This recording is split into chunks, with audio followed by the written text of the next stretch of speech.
Hi everyone, welcome back to my YouTube channel. ಹೇಗಿದ್ದೀರಾ ಎಲ್ಲರೂ? ಚೆನ್ನಾಗಿದ್ದೀರಾ ಅಂದ್ಕೊಳ್ತಾ ಇವತ್ತಿನ ವಿಡಿಯೋನ ಸ್ಟಾರ್ಟ್ ಮಾಡ್ತಾ ಇದ್ದೀನಿ. ದಿಯಾ ಹೆಗಡೆ ಅಂದರೆ PAN India ಇಷ್ಟಪಡುವಂತಹ musical artist.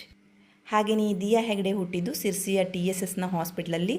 Sirsi ಜನರ ಮುಂದೆ ಸಿರ್ಸಿ ನಮ್ಮ ಹಬ್ಬ 2025 ಯಾವ ಹಾಡನ್ನು ಹಾಡಿದ್ರು ಅಂತ ನೋಡೋಣ. ಫಿಲ್ಮಲ್ಲಿ ಆ್ಯಕ್ಟ್ ಮಾಡುವಂಥವರು, ಹಾಗೆಯೇ ಸಿಂಗರ್ಸು ಮತ್ತು ಬೇರೆ ಬೇರೆ ರೀತಿಯ ಆರ್ಟಿಸ್ಟ್ಗಳೆಲ್ಲ ಬಂದಿದ್ದರು. ಅವರೆಲ್ಲ ಬಂದಾಗ ಅಷ್ಟೊಂದು ಖುಷಿಪಟ್ಟರು ಇಲ್ಲವೋ ಗೊತ್ತಿಲ್ಲ, ಬಟ್ ದಿಯಾ ಹೆಗಡೆ ಬಂದಾಗಂತೂ ಎಲ್ಲರೂ ತುಂಬ ಖುಷಿಪಟ್ಟರು.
ಇವತ್ತಿನ ವಿಡಿಯೋನ ಇಲ್ಲಿಗೆ ಎಂಡ್ ಮಾಡ್ತಾ ಇದ್ದೀನಿ. ಇಷ್ಟ ಆದರೆ please like, share and subscribe. Thank you for watching.